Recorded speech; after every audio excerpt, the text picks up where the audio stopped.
Hi everyone. आज हम limits के ही टॉपिक को जो हमने चैप्टर स्टार्ट किया था उसको ही हम डिस्कस करेंगे, उसको कंटिन्यू करेंगे और लिमिट्स के बारे में हम आगे पढ़ेंगे। ठीक है। तो सबसे पहले हमारा जो नेक्स्ट टॉपिक आता है वो है अलजेब्रा ऑफ लिमिट्स। ठीक है। Algebra of limits. Algebra of limits में क्या है? बहुत ही सिंपल चीज़ है।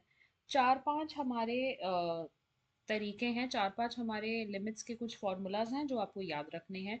For example, limit of F X plus G x. ठीक है। कोई भी अगर दो फंक्शंस हैं, उनकी हमें लिमिट निकालनी है ऑफ एक्स टेंस टू ए, तो इसकी हम लिमिट्स सेपरेट करके लिख सकते हैं इसको। For example, limit of F x when x tends to a plus limit of g x when x tends to a. ठीक है। तो ये हमारी अलजेब्रा ऑफ लिमिट्स है कि दो फंक्शंस अगर एडिशन में हैं और उनकी ब्रैकेट्स में गिवन है और उनकी लिमिट निकालनी है तो हम उनको सेपरेट करके लिख सकते हैं। सिमिलरली यही चीज़ हमारी सब्ट्रैक्शन में भी हो जाएगी।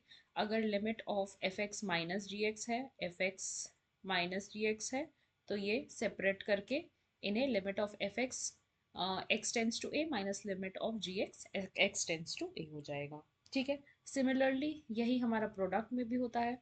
अगर कोई limit of F x into g x when x tends to a है, ठीक है, limit of F x into g x when x tends to a है, तो सबसे पहले limit of F x into limit of g x. ठीक है। इसको हम सेपरेट करके लिख सकते हैं। ठीक है। और यही सेम चीज़ हमारी डिविजन में भी है। एफ एक्स अपॉन जी एक्स है, अगर एफ एक्स अपॉन जी एक्स है अगर हमारा, तो हम उसको कैसे लिख सकते हैं? Limit of F x upon limit of g x. X tends to a सब में लगेगा। ठीक है। तो ये हमारी अलजेब्रा ऑफ लिमिट्स है, एडिशन, सब्ट्रैक्शन, मल्टीप्लिकेशन और डिविजन के लिए जो हमारा वैलिड है।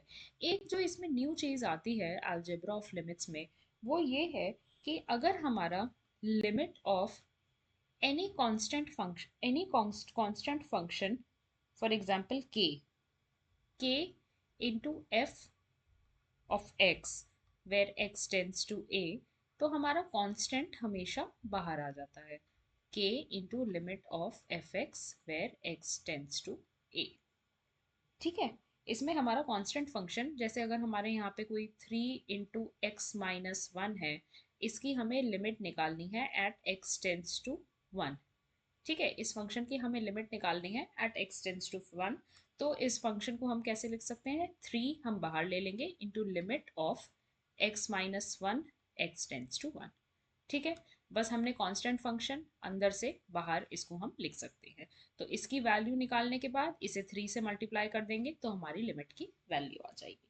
ठीक है। तो ये हमारे चार पांच फंक्शंस हैं जो हमें याद रखने हैं। जब भी हम क्वेश्चन सॉल्व करेंगे तो ये इसमें काफ़ी काम आते हैं। ठीक है।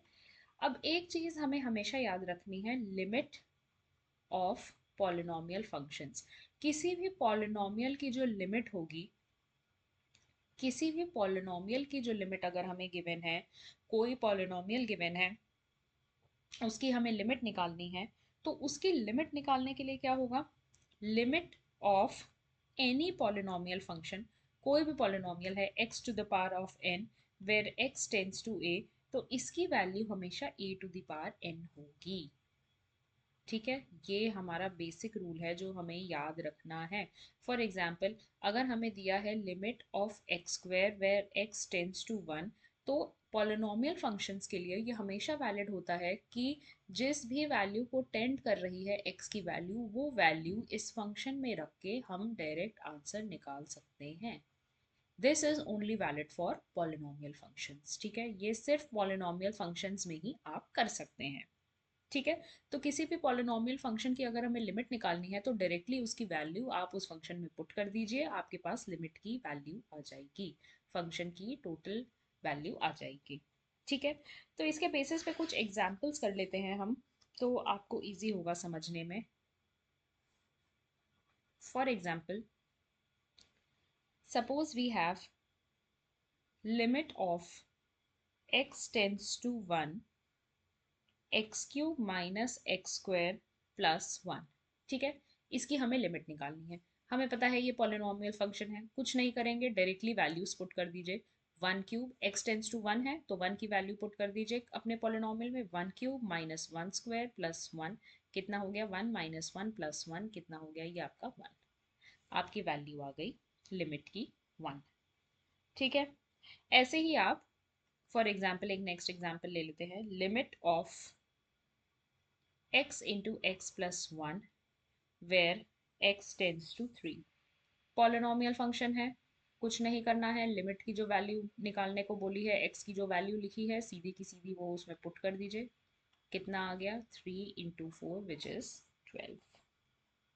ठीक है, डायरेक्टली आपका काम हो रहा है। पॉलिनोमियल फंक्शंस में जो x की वैल्यूज हमें दी गई हैं वो सीधे की सीधी पॉलिनोमियल फंक्शन में लिख के आपकी सीधे की सीधे लिमिट आ जाएगी।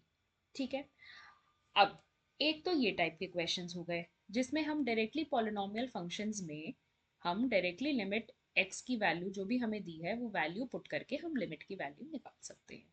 ठीक है, अब कुछ अलग टाइप के क्वेश्चंस होते हैं जिसमें पॉलिनोमियल्स का डिवीजन होता है। ठीक है, उन क्वेश्चंस को कैसे करते हैं वो अभी हम देखेंगे। For example, limit of X square plus 1 upon, एक हम एग्जाम्पल लेते हैं। ओके चलिए हम दूसरा एग्जाम्पल एक लेते हैं। We'll take another example. For example हमें निकालनी है वैल्यू लिमिट ऑफ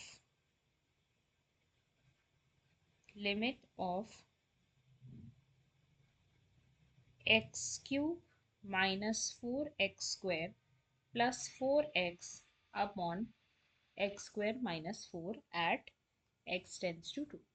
ठीक है, ये हमारे पास क्वेश्चन गिवन है। हमें x टेंस टू 2 पे इसकी वैल्यू निकालनी है और देखना है कि इसकी वैल्यू x टेंडिंग टू 2 पे इसकी वैल्यू क्या आ रही है। ठीक है, अब हम देखते हैं कि ये डिवीजन में है। ठीक है, डिवीजन में है तो पहले तो देख, सबसे पहले इन टाइप के क्वेश्चंस में हम क्या करेंगे, सबसे पहले चेक करेंगे कि ये फंक्शन डिफाइंड भी है या नहीं है। ठीक है, फंक्शन डिफाइंड है या नहीं है ये कैसे चेक करेंगे, अगर हमारे फंक्शन की वैल्यू 0/0 के फॉर्म की आ रही है मतलब हमारा फंक्शन डिफाइंड नहीं है। ठीक है, फॉर एग्जाम्पल इस फंक्शन में आप 2 की वैल्यू x की वैल्यू 2 रख के देखिए कि इसका आंसर क्या आ रहा है। क्या आ रहा है, 2 क्यूब कितना हो गया 8 minus 4 into 2 square 4 plus 4 into 2 8 upon 2 square 4 minus 4 कितना आ गया आंसर, 8 माइनस 16 प्लस 8 अपॉन 0 कितना आ गया आंसर, 0/0। अगर आपकी कोई भी लिमिट के अंदर जो भी आपको फंक्शन दिया हुआ है सबसे पहले आप चेक करेंगे कि वो फंक्शन डिफाइंड भी है या नहीं है। अगर वो फंक्शन डिफाइंड नहीं है तो उसकी लिमिट आप डायरेक्टली पुट करके नहीं निकाल सकते वैल्यू। ठीक है, x की वैल्यू जो भी अब टेंडिंग टू है, अगर वो फंक्शन ही डिफाइंड नहीं है, अगर वो फंक्शन 0/0 की फॉर्म के आ रहा है, आपको पता है 0/0 मैथमेटिक्स में नॉट डिफाइंड होता है, तो अगर वो फंक्शन 0/0 की फॉर्म में आ रहा है तो आप डायरेक्टली वैल्यू पुट करके उसकी लिमिट नहीं निकाल सकते हैं। ठीक है, तो इसके लिए हम क्या करते हैं, अब हमारा ये वाला फंक्शन तो 0/0 की फॉर्म का आ रहा है मतलब कि आपकी लिमिट डिफाइंड तो नहीं है at x is equals to 2। अब इसकी लिमिट कैसे निकलेगी, अब हम क्या करते हैं ऐसे केसेस में लिमिट निकालने के लिए, फिर से लिख लेते हैं question. Limit of X cube minus 4x² plus 4x upon X square minus 4 x tending to 2। ठीक है, अब हमें पता है कि ये 0/0 की फॉर्म आ रही है विच इज नॉट डिफाइंड। ठीक है, तो हम क्या करेंगे, अपना न्यूमरेटर और डिनोमिनेटर वाली चीज देखेंगे और इनको फैक्टराइज करके इन्हें कैंसिल आउट करने की कोशिश करेंगे। ठीक है, हम न्यूमरेटर और डिनोमिनेटर में ऐसा कुछ फैक्टराइजेशन करेंगे, कुछ कॉमन वॉमन लेंगे कि हमारा ऊपर और नीचे की वैल्यूज कुछ कुछ फैक्टर्स कैंसिल आउट हो जाए तो ये लिमिट की शक्ल बदल जाए। ठीक है, कि इसे 0/0 फॉर्म से हमें बेसिकली हटाना है। तो कुछ ऐसा कॉमन वगैरह लेके कुछ ऐसा काम करेंगे कि ये 0/0 की फॉर्म से हट जाए। ठीक है, तो हमने क्या किया, हम एक काम करते हैं, limit of x tends to 2, ऊपर हम क्या करते हैं, ऊपर वाला क्या है, x cube minus 4x² plus 4x। ठीक है, तो इसमें हमने क्या किया, इस चीज को हम x into X minus to का होल स्क्वायर लिख सकते हैं। जब आप इसको खोलेंगे, जब आप इस टर्म को खोलेंगे x into X minus to का होल स्क्वायर, तो आपको x cube minus 4x² plus 4x मिलेगा। ठीक है, हमने यहाँ पे x कॉमन लिया है और बाकी बचा हुआ टर्म आपका x minus two whole square आया है। ठीक है, ये हमने ऊपर इसको कुछ चेंज करके कॉमन लेके फैक्टर्स इसके कुछ करके लिख दिए। ठीक है, x² - 4, x² - 4 को कैसे लिख सकते हैं, x plus two into X minus to. ठीक है, इसको ऐसे लिख सकते हैं प्रॉपर्टी के थ्रू। अब ये क्या बन गया, limit of x tends to 2। अब देखिए अंदर क्या होगा, x into X minus two into X minus two, X minus two whole square को हमने x minus two into X minus two लिख दिया। नीचे बचा हमारा x plus two into X minus two. क्या हुआ, x minus two cancel out हो गए। बचा क्या, limit of x tends to 2, x into X minus two upon X plus to. ये हमने फैक्टराइज करके इस फॉर्म को, कौन से फॉर्म को देखते हैं, ये हमने फैक्टराइज करके इस वाले फॉर्म को हमने चेंज करके लिख दिया है x into X minus two upon X plus two, limit x tends to 2। इतना समझ में आया। अब हम क्या करेंगे, अब एक बार ये 2 की वैल्यू इसमें पुट करके देखते हैं कि ये 0/0 फॉर्म आ रहा है या हट गया। देखते हैं 2 की वैल्यू अगर पुट करेंगे तो क्या होगा, 2 इंटू 2 - 2 अपॉन 2 + 2 कितना हुआ, 0/4 कितना हो गया, 0।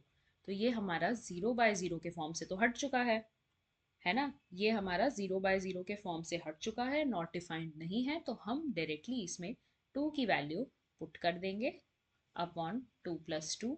ये कितना आ गया, 0/4, तो लिमिट की वैल्यू आ जाएगी आपकी 0। ठीक है, तो बेसिकली हमें लिमिट सॉल्व करने के लिए यही करना होता है कि हमें 0/0 की फॉर्म हटानी होती है। ठीक है, एक और एग्जाम्पल ले लेते हैं तो आपको अच्छे से समझ में आएगा। कोई भी देखिए, अगर आपको पॉलिनॉमियल फंक्शन गिवन है तो उसमें तो आप डायरेक्टली लिमिट की, सॉरी, जो x की टेंडिंग वैल्यू है वो सीधे पुट करके पॉलिनॉमियल फंक्शन का लिमिट निकाल लीजिए।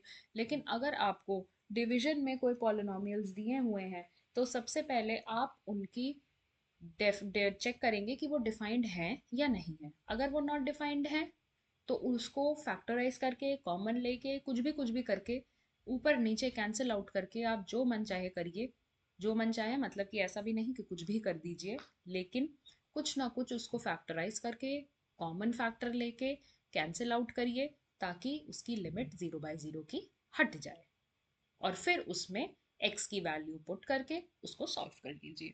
एक और एग्जांपल देख लेते हैं, limit of x³ - 2x² upon x² - 5x plus 6 where x tends to 2। ठीक है, ये क्वेश्चन है। अब इसमें सबसे पहले हमारा फर्स्ट स्टेप क्या है, फर्स्ट स्टेप है हमारा चेक करना कि 0/0 की फॉर्म आ रही है या नहीं। ठीक है, चेक करते हैं।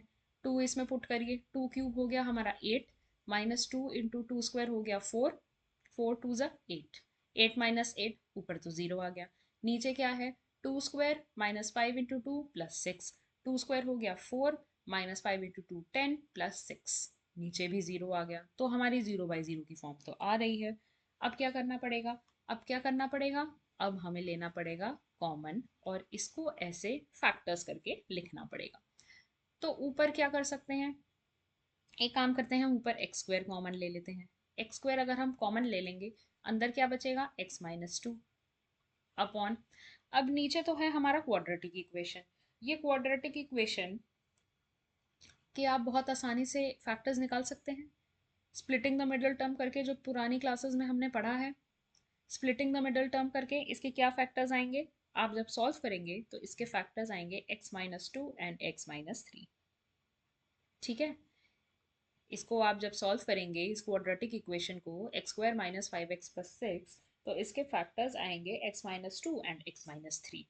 ठीक है, अब क्या हुआ, x-2 कैंसिल आउट हो गया, बचा क्या, limit of X square upon x-3 x tending to 2। अब ये हमारा फैक्टराइज हो गया, फैक्टर्स आ गए इसके, ये हमने फॉर्म इसका चेंज कर दिया। अब इसमें 2 पुट करके देखिए क्या ये 0/0 की फॉर्म में आ रहा है, चलिए भाई देखते हैं।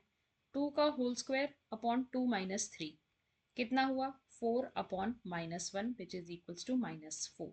0/0 की फॉर्म नहीं है, तो ये हमारा लिमिट का हो गया आंसर। तो limit of this function is -4 at X tending to 2। ठीक है, तो ऐसे ही हम क्वेश्चंस करते हैं सॉल्व इस टाइप के।